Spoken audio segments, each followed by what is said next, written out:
안녕하세요. 영상을 찍어 보겠습니다. 오늘은 기분 좋은 날이야. 그냥 기분 좋은 날입니다. 별다른 이유는 없어.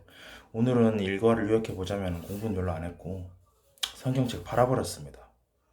고모가 사준 성경책을 팔아버렸는데 물론 이거를 불효로 볼 수도 있어. 거의 한 번도 안 읽고 팔아버렸거든. 근데 왜 그랬냐면은 거의 텍스트가 완전히 똑같은 줄글 성경책을 친구가 선물로 줬거든. 한 살 어린 친구가, 동생이. 그래서 비싸게 팔 수 있는 거의 보지도 않은 A급 상태 성경을 팔아서 3,300원 벌었습니다. 뭐 그건 그런 거고, 그 컴퓨터 고장났다고 했잖아. 본체는 아예 맛이 가버렸고 나머지 부품, 그러니까 본체를 제외한 나머지 하드웨어 전부를 어떻게든 팔아서 조금이라도 돈을 벌 수 있으면 벌어야지. 뭐 그런 겁니다. 그 오늘은 기분 좋은 일도 있지만 안 좋은 일도 있었거든. 유튜브에서 시비를 좀 많이 당했습니다. 시비 건 사람이 있었습니다. 어떤 사람이 있었냐면은, 그냥 나는 원래 옛날부터 말했지만 나는 내 약점을 숨기는 데는 별로 재능이 없습니다.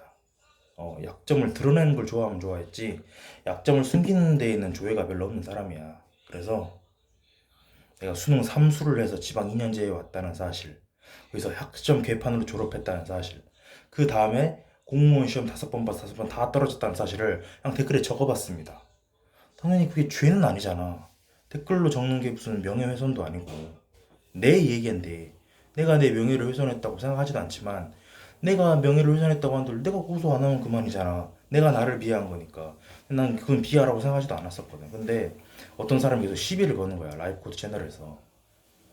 라이프코드에 댓글 쓰면 안 되나 역시, 이런 생각도 들었었고, 어찌됐든 나는 개인적으로 내 약점을 다 드러내는 걸 바라고 있습니다. 왜요? 라고 물어보면은 딱 이유는 없어. 약점을 숨기는 게 꼭 남을 속이는 것 같고, 거짓말을 숨기기 위해서 또 다른 거짓말을 무한 생산해내는 게 너무 암세포 같은 거야.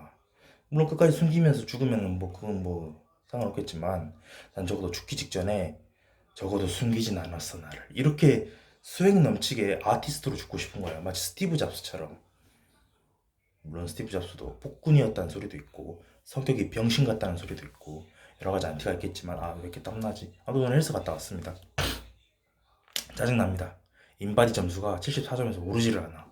내 최고 점수는 79점이었는데 계속 떨어지다가 한 69점까지 떨어지다가 74점은 다시 올라왔는데, 5점은 더 올리고 싶네. 근데 5점 올리려면은 체지방을 5kg 빼거나 근육량을 5kg 늘려야 됩니다.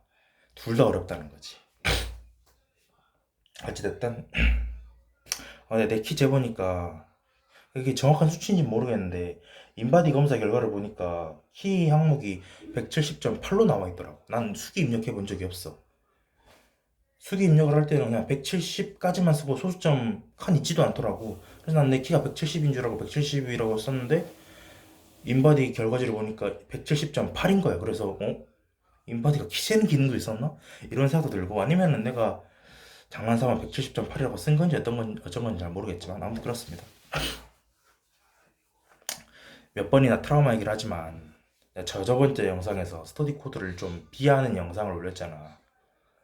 그거는 나름 후회가 됩니다. 뭐 고소당할 게 무섭다 뭐다 이런 얘기 이전에, 아무튼 스터디 코드라는 기업도 조나모라는 20대 청년이, 그 당시에 20대 조나모라는 20대 청년이 목숨을 걸고 만든 거일 텐데 내가 스카이를 못 갔다는 이유만으로 그렇게 비판을 되는 건가, 이런 생각도 들더라고.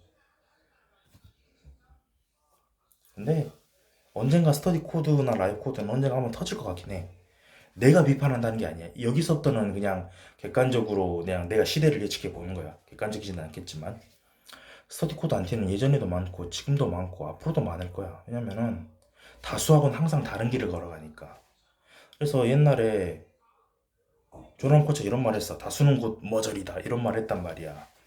뭐 그 말이 너무 논리적 비약이 심한 것도 있겠지만 나는 그 뉘앙스 자체는 동의한다고. 대부분의 다수는 히틀러한테 조종이나 당하는 삶을 사는 거지.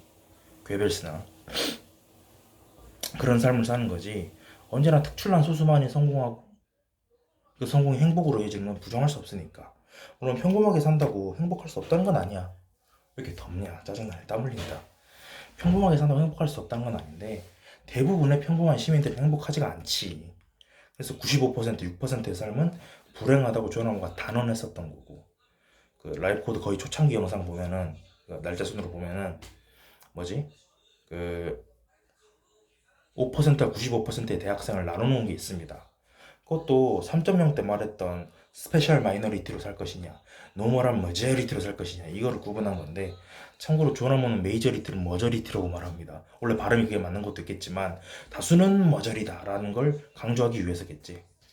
요새는 많이 주창 안 하던데 이런 말 하더라고. SM, 뭐 때리고 맞고가 아닙니다. 스터디 코드 멤버는 스페셜 마이너리티, 이런 말도 단합에 썼던 걸로 아는데 참고로 난 단합에 가본 적은 한 번도 없어. 3.0 시절에도 그냥 사이트에 올라오면 그거 봤었던 거지.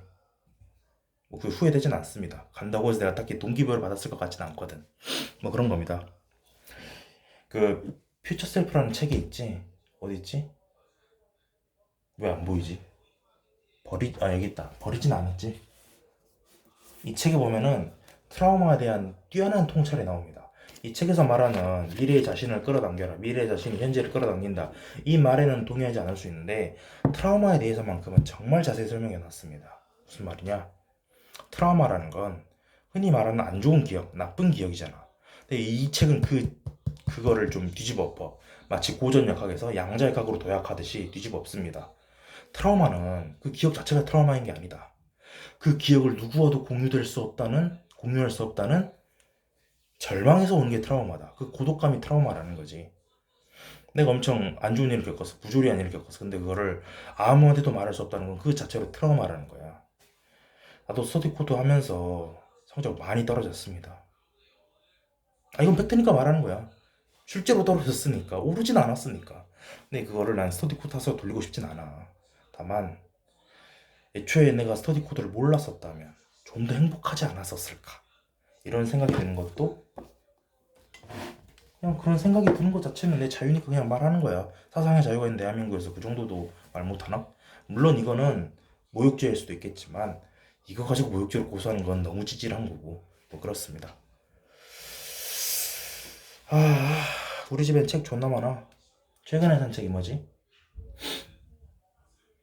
뭐였더라? 기억이 안 나네. 최근에도 책 몇 권 샀었는데, 일단은 카네기 책을 한 권 샀습니다. 앤드루 카네기 말고 데일 카네기.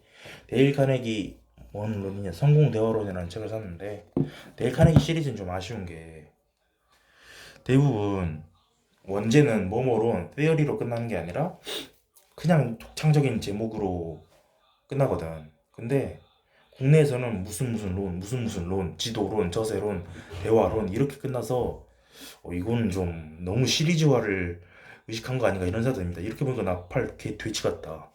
너무 돼지 같은데 족팔도 아니고 진짜 뭐 어찌됐든.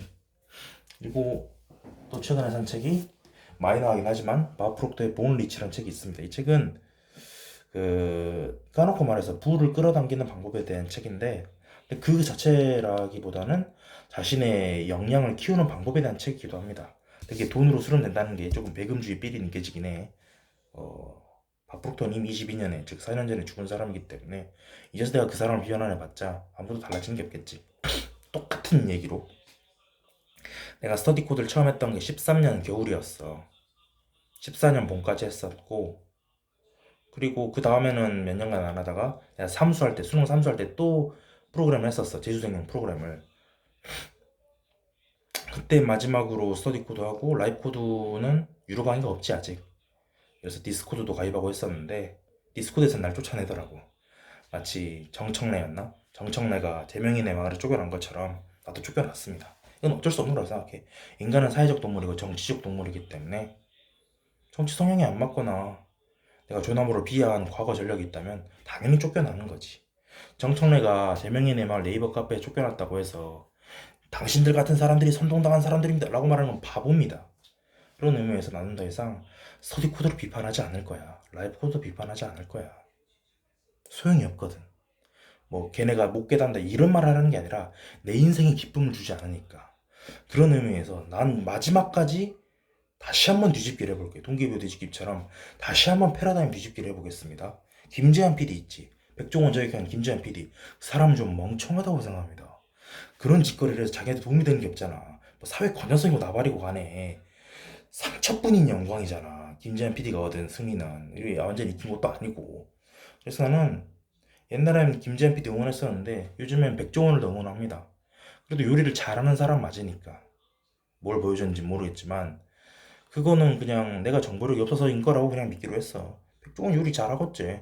레시피도 많이 만든 걸로 난 개인적으로 알고 있습니다. 그렇게 믿고 싶고. 그래서 뭐 내가 김재한 PD 안티까지는 아니겠지만 적어도 백종원 편이긴 합니다. 물론 백종원 씨도 선생님이라고 할까? 백종원 선생님도 논란이 많지. 김재한 PD가 까발린 논란이 굉장히 많고 100% 그건 거의 다 팩트일 거야. 근데 그렇다고 해서 백종원을 죽여야 한다는 듯이 멸망전하는 건 너무하잖아. 나 자신을 좀 돌아보는 기회가 됐습니다. 뭐 라이프코드 사원들은 다 알겠지만 난 조나무를 죽일 듯이 욕했거든. 이 씨발로 만넌 죽어야 돼. 이 개새끼야 이런 식으로. 지금 생각해보면은 왜 그렇게까지 욕을 한 거지? 이런 생각이 듭니다. 뭐 그런 거지. 여기까지.